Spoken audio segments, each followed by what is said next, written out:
মই প্ৰত্যেকজন যুৱসকলৰ ব্যক্তিগত অন্তৰত আজিলৈকে জুবিন দা আছে, অনাগত দিনতো জুবিন দা আমাৰ অন্তৰত থাকিব। বন্ধুসকল, আজি চাওক আমি এটা ধৰ্ম সভা কৰিম, কোৰাণৰ কথা আলোচনা কৰিম, ধৰ্মীয় সভা আলোচনা কৰিম, ধৰ্মৰ বিষয়ে আলোচনা কৰিম, প্ৰফেট মুহাম্মদ সাল্লাল্লাহু আলাইহি সাল্লামৰ বিষয়ে আলোচনা কৰিম। উত্তম ঘোষ নামৰ এটা মানুহে আজি আমাৰ পুৰুষৰ কাৰণে কিমান এটা ডাঙৰ পেণ্ডেল বনাই দিছে, আৰু মহিলাসকলৰ কাৰণে পৃথককে এটা পেণ্ডেল বনাই দিছে। আমি তেওঁৰ কাৰণে, আমি কমিটিৰ ফালৰ পৰা বক্তা হিচাপে আমি সকলোৱে তেওঁৰ কাৰণে আল্লাহৰ ওচৰত, ভগৱানৰ ওচৰত দোৱা কৰিছো, তেওঁৰ মনৰ আশা আকাংক্ষা আল্লাহ যেন ওপৰলৈ যেনে পুৰা কৰে আমি দোয়া কৰিম না নাই? তেওঁৰ ভালৰ কাৰণে আমি দোয়া কৰিম। যিয়ে নহওক, আজি জলসাত আহি আমাৰ বহুত ভাল লাগিছে। আপোনালোকে যেনেকুৱা মৰম ভাল পোৱা আপোনালোকে দিছে। আজি চাওক, আমাৰ এইটো এটা ধৰ্মীয় অনুষ্ঠান।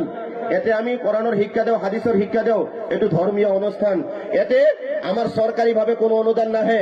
আমি ৰাইজে 10 টকা, 20 টকা, 100 টকা, 1000 টকা দি আমি এই অনুষ্ঠানখন চলাই আছো।